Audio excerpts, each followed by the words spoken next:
आप जानते हैं कुछ ही देर में डिनर आयोजित किया जाना है, जहां पर प्रेसिडेंट पुतिन को शानदार डिनर राष्ट्रपति भवन में दिया जाएगा। लेकिन उधर मुनीर को कोई ये कह रहा है कि आने वाले दिनों में तुम्हें खा लिया जाएगा। ऐसा क्यों लग रहा है पाकिस्तान में बहुत सारे लोगों को कि आने वाले दिनों में कोई उन्हें खा जाएगा? ये मैं बताता हूं आपको। सबसे पहले यह खबर देखिए जरा। पुतिन की मौजूदगी में मुनीर को मोदी की दो टूक। पीएम मोदी का आतंकवाद पर बड़ा हमला। आतंकवाद मानवता का दुश्मन, प्रधानमंत्री मोदी ने कहा। आतंकवाद समूची मानवता का दुश्मन है। प्रधानमंत्री नरेंद्र मोदी का यह तब कहना जबकि प्रेसिडेंट पुतिन भी यहां मौजूद हैं, इसके बहुत बड़े मायने हैं। आतंकवाद के खिलाफ भारत और रूस साथ साथ हैं। दोनों देश आपसी सहयोग जारी रखेंगे। भारत और रूस में आतंकी हमलों की जड़ एक ही जड़ है। प्रधानमंत्री मोदी ने कहा कि आतंकवाद की जड़ एक ही है। आतंकवाद अलग अलग जगहों से नहीं पनप रहा है। मानवता के मूल्यों पर सीधा प्रहार है आतंकवाद। प्रधानमंत्री मोदी ने इस बात को रेखांकित किया। मानवता के मूल्यों पर कुठाराघात है आतंकवाद, और इसकी जड़ कहीं और नहीं, जहां भी है एक ही जगह है। अब आप इसके मायने समझ सकते हैं, इशारा कहां है और आने वाले दिनों में यह संयुक्त प्रहार किस पर होने वाला है।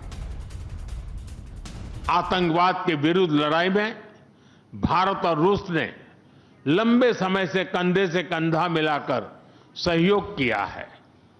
पहलगाम में हुआ आतंकी हमला हो या क्रोकस सिटी हॉल पर किया गया कायरतापूर्ण आघात, इन सभी घटनाओं की जड़ एक ही है। भारत का अटल विश्वास है कि आतंकवाद मानवता के मूल्यों पर सीधा प्रहार है और इसके विरुद्ध वैश्विक एकता ही हमारी सबसे बड़ी ताकत है। इसके विरुद्ध हमारी एकता ही ये मजबूती है। ये संदेश पूरी दुनिया के लिए है, लेकिन खास तौर से जिसके लिए है, आप जानते हैं वो मुल्क कौन सा है। हमारे साथ जुड़ने वाले खास मेहमान आज कहे गए इन शब्दों का मतलब आपको बताएंगे। लेफ्टिनेंट जनरल संजय कुलकर्णी मेरे साथ जुड़ रहे हैं। अशोक सज्जनहार साहब राजदूत रहे हैं भारत के कई देशों में, हमारे साथ हैं। दीपक वोरा साहब भी, एम्बेसडर दीपक वोरा हमारे साथ इस चर्चा का हिस्सा हैं। आरजू काज़मी जुड़ रही हैं पाकिस्तान से।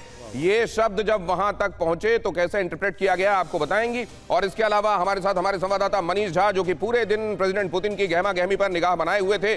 कल जब से वो यहां लैंड हुए हैं तब से लेकर आज तक क्या क्या हुआ, क्या महत्वपूर्ण हुआ और खास तौर से भारत के लिए और विश्व के लिए इसके मायने क्या है, वो हमको बताएंगे। लेकिन सबसे पहले आतंकवाद की जड़ एक जगह है और मिलकर मुकाबला करना है, इस पर साथ में हमला होगा। संजय कुलकर्णी साहब, मीनिंग तो बहुत साफ है, लेकिन आप थोड़ा और साफ कर दीजिए। देखिए, आतंक का जो गढ़ है वो पाकिस्तान है और यही कारण है कि दोनों देश ने मिलकर के एक बात कही है कि आतंकवाद के साथ हम लड़ेंगे। सवाल ये है, आतंक का जो डेफिनेशन है वो अलग अलग है, लेकिन रूस और भारत का आतंक का डेफिनेशन एक ही है और दोनों ने मिल करके लड़ना है। अब सवाल ये है कि आतंक कहीं पर भी हो, आतंक का कोई मजहब नहीं होता। आतंक आतंक है और आतंक के साथ हम सब ने मिल करके लड़ना है। ये बात रूस के राष्ट्रपति ने भी कही और भारत के प्रधानमंत्री ने भी यही बात कही। ये आतंक के बरखिलाफ हम लड़ेंगे, चाहे वो कहीं पर भी हो, और ये बहुत ज़रूरी है क्योंकि आतंक, जैसे मैंने कहा, कोई मजहब नहीं होता। आतंक आतंक है और आतंक के साथ हम सब ने मिल करके लड़ना है। आतंक की कोई और पहचान नहीं सिवाय इसके कि वो मानवता का, इंसानियत का दुश्मन होता है। प्रगति शर्मा हमारी संवाददाता राष्ट्रपति भवन से हमको ज्वाइन कर रही हैं और साथ ही प्रीति रघुनंदन भी हमारे साथ जुड़ रही हैं राष्ट्रपति भवन में एक दूसरी जगह से, वो कवरेज दे रही हैं। सबसे पहले मैं आपके पास आ रहा हूं ये समझने के लिए, प्रगति की डिनर तो यहां होस्ट होना है, लेकिन पाकिस्तान में कुछ लोगों को लगने लगा है कि उन्हें खा लिया जाएगा आने वाले दिनों में।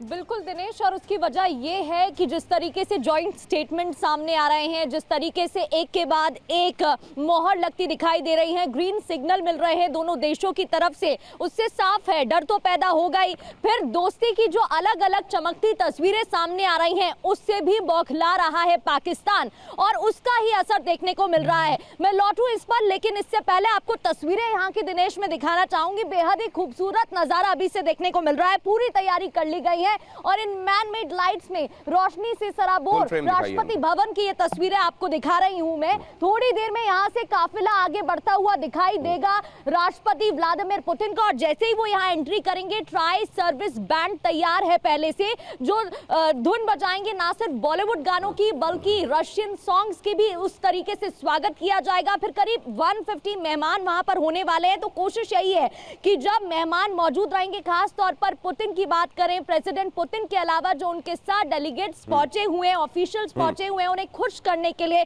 फूड डिप्लोमेसी मुझे ये भी देखना है कि क्या मेरा जूता है जापानी भी आज उसकी धुन भी बजाई जाएगी क्या। और यहाँ प्रीति रघुनंदन भी हमारे साथ जुड़ रही हैं। प्रीति, वो लिस्ट भी आपके पास शायद पहुंची हो, कौन कौन वहां पहुंच रहा है, साथ में डिनर में और कौन कौन शामिल होगा, और क्या है जो उस हवाले से आप बता सकती हैं?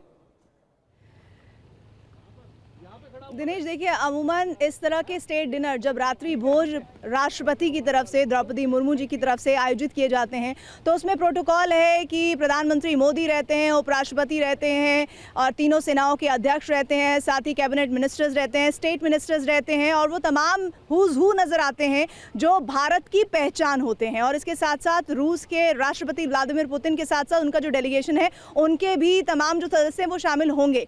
ये प्रोटोकॉल है कि इन लोगों को इन्वाइट आएगा। अब धीरे धीरे वो नाम भी सामने आने शुरू हो जाएंगे, जैसे जैसे और रात गहराएगी, शाम और गहरी होती जाएगी। लेकिन एक बात तो है जो आप अभी कह रहे थे कि पाकिस्तान को क्यों फिक्र होगी क्यों नहीं, क्योंकि रूस और भारत मिलकर ये कह रहे हैं कि आतंकवाद के खिलाफ हम साथ साथ लड़ाई लड़ेंगे। और आतंकवाद के साथ जब बात हुई युद्ध की तो प्रधानमंत्री ने कहा, जी बिल्कुल, ये अभी जब आप ये बात बता रही हैं कि फिक्र उस तरफ हो रही है, और यहाँ पर जब मैंने ये कहा कि वहां कुछ लोगों को चिंता होने लगी है कि उन्हें खा तो नहीं लिया जाएगा आने वाले दिनों में, एम्बेसडर वोहरा ने कहा, वो शायद पहुंचा नहीं इसलिए मैं पहुंचा देता हूं, कि ना सिर्फ खा लिया जाएगा, मसाला डाल के खा लिया जाएगा।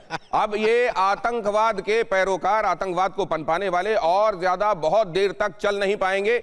ये इस बात की अहद यहां ले ली गई है, संकल्प ले लिया गया है। एम्बेसडर वोहरा, ये इस बात को इस दौरान कहना, ये इसके क्या क्या मायने? सर, अगर आप first of all thank you very much कि अभी तक मैं आपके साथ बैठा हुआ हूं। अगर आप ध्यान से अगर याद करें, मनीष झा को याद होगा, जनरल साहब को याद होगा, एम्बेसडर को याद होगा, फरवरी 2025 में इंडिया यूएस जॉइंट स्टेटमेंट में तो नाम ले दिया था जिहादिस्तान का, बोला कि ये है गढ़ टेररिज्म की। इस बार दूसरी महाशक्ति के साथ फिर से इसका हम लोगों ने रेफरेंस दिया है। तो मेरा ख्याल है कि वो लोग भले ही बाद में जो मर्जी कहें, ये हो गया वो हो गया, वो बोलते ओ माय डार्लिंग फूल मार्शल, वो सब ठीक है, लेकिन डॉक्यूमेंट रहता है हमेशा के लिए, और गूगल भूलने नहीं देता। तो जब दो बड़ी बड़ी शक्तियां कह रही हैं कि जिहादिस्तान जो है वो गढ़ है, इसके अपने मायने हैं सर। डूब मरना चाहिए उस फूल मार्शल को, कुछ नहीं कर पाएंगे, ना उनमें यह क्षमता है, ना उनकी मानसिकता है कि वो अगर वो टेररिज्म को छोड़ दें, उनकी दुनिया में अहमियत खत्म हो जाएगी।